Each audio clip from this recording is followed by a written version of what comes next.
ডিগবৈত ৪৬গৰাকী কীৰ্তিমানক অভিনন্দন জনালে শৈক্ষিক আৰু সাংস্কৃতিক কেন্দ্ৰ বিবেকে। ডিগবৈ পাৰ্শ্বৱৰ্তী এলেকা বৰজান বালিজান শৈক্ষিক আৰু সাংস্কৃতিক কেন্দ্ৰ চমুকৈ বিবেকৰ উদ্যোগত মঙলবাৰে বিভিন্ন বৰ্ডৰ পৰীক্ষাত হাইস্কুল শিক্ষান্ত পৰীক্ষা আৰু উচ্চতৰ মাধ্যমিক চূড়ান্ত পৰীক্ষাত শিক্ষাৰ্থীৰে উত্তীৰ্ণ মুঠ ৪৬গৰাকী ছাত্ৰ-ছাত্ৰীক অভিনন্দন জনোৱা হয়। ৪৬গৰাকী কীৰ্তিমান ছাত্ৰ-ছাত্ৰীক মুঠ ৭২,০০০ টকা আৰু অভিনন্দন পত্ৰ প্ৰদান কৰি আশীৰ্বাদ দিয়ে। বালিজান বৰজান মধ্য ইংৰাজী বিদ্যালয় প্ৰেক্ষাগৃহত অনুষ্ঠিত হোৱা অভিনন্দন সভাত সভাপতিত্ব কৰে বিবেকৰ সভাপতি গোপাল চন্দ্ৰ দাসে। ডিগবৈৰ পৰা বিনন্দ কোঁৱৰৰ report, all Assam news 30।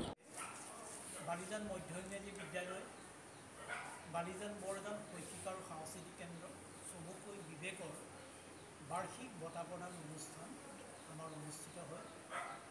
Balijan বৰজানৰ অঞ্চলৰ high school leaving certificate, CBSE, higher secondary আৰু ISC পৰীক্ষাত প্ৰথম বিভাগত উত্তীৰ্ণ হোৱা ৪৪জন ছাত্ৰ-ছাত্ৰী আমি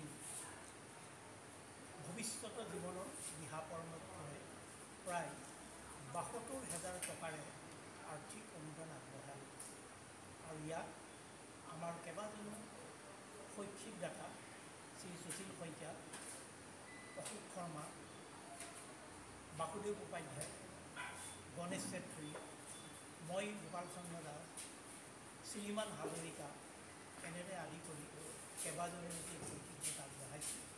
আৰু লগতে আজি ২১ মে' তাৰিখে অসমৰ এজন মহান পণ্ডিত, বিদগ্ধ পণ্ডিত আনন্দমোহনৰ জন্মদিনটো আমি পালন কৰিছোঁ। ছাত্ৰ ছাত্ৰীসকলক চমুকৈ পণ্ডিত আনন্দমোহনৰ জীৱনৰ সম্পৰ্কে কিছু কথা কোৱা হ'ল আৰু লগতে আমাৰ শ্ৰদ্ধাৰ হোমেন বৰগোহাঁই তেখেতৰ এটা সৃষ্টি কৰুণধাৰাৰ সম্পৰ্কে কিছু কথা কোৱা হ'ল আৰু ইয়াৰে কাৰ্যকৰী সভাপতি শ্ৰী পল্লৱ শৰ্মা আৰু আন এজন আমাৰ কাৰ্যকৰী সদস্য বিনন্দ কুমাৰ কোঁৱৰদেৱে কৰুণধাৰাৰ সম্পৰ্কে, হোমেন বৰগোহাঁইৰ সম্পৰ্কে ছাত্ৰ ছাত্ৰীসকলক অৱগত কৰিলে। আৰু আটাইতকৈ ডাঙৰ কথা হ'ল আহিব লগা দিনবিলাকত এই যে বৌদ্ধিক যাত্ৰা আৰু বিকাশৰ বাবে কেইবাজনো অভিভাৱকে স্বইচ্ছাই মাক দেউতাকৰ নামত শৈক্ষিক বঁটা প্ৰদান কৰিবলৈ তেওঁলোকে অতি আগ্ৰহে আমাক কথা দিয়ে।